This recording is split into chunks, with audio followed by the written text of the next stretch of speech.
लड़ब ना तो चितब कैसे, झूठ के सामने झुकब कैसे, काटा के तक कामे हाथ चुभे के, अगर कुचलब ना तो चलब कैसे।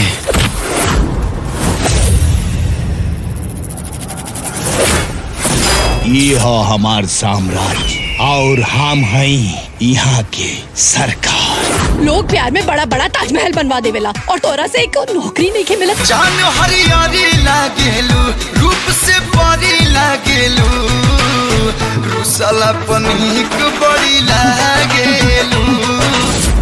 बंद आँख से देखल सपना कब्बो पूरा ना होला।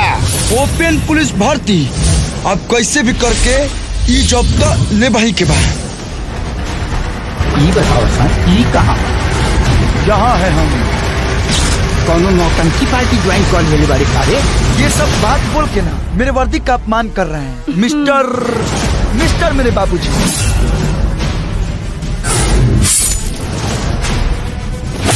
और वैसी तेरी ऐसी की तैसी, हम के देश के खतरा है आतंकवादियों से ना, तोरा जैसन देश के कुत्तन से बा। दरोगा बाबू मूड का बनावो, नाचो तू नाचो बाकी सबके नचावो। जाके तू दे दशहरा गौवा में नाचे के बीजे, थाना में बाजे दो डीजे, आज हाला मचा दो लीजे। इसे कहते हैं भगवान जब भी देते हैं छप्पर फाड़ के देते हैं, और लेते हैं तो मालूम है ना, उड़ दबंग दबंग दबंग दबंग। ये स्टाइल तो देखा हुआ लगता है। साउथ में अल्लू, बॉलीवुड में सल्लू और भोजपुरी में कल्लू का अपना स्टाइल है।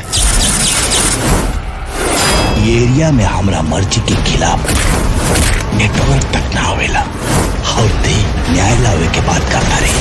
हर देवदास की गर्लफ्रेंड बार-बार नहीं होती और 6% अल्कोहल वाली बियर दारू नहीं। ले जाए एकरा के अंदर।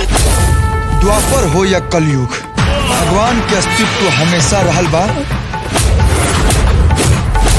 और हमेशा रही।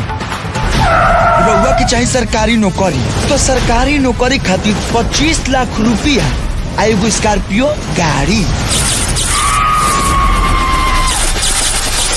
सारा राज खुल चुकल बा।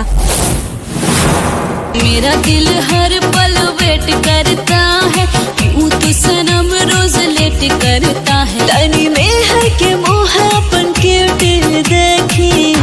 बतावा रानी, बतावा रानी, बतावा रानी ब्यूटी देखी कि अपना ड्यूटी देखी। कल्लू का हमरा बेटी के इंसाफ मिल सकेला। रासलीला करे वाला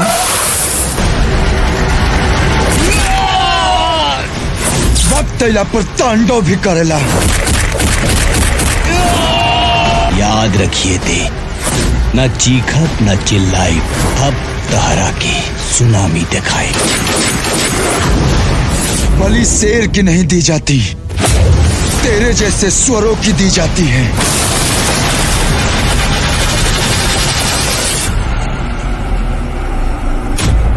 बड़ा दुख दीना मेरे लखन ने। मार के तार टिकटॉक के फाड़ दे।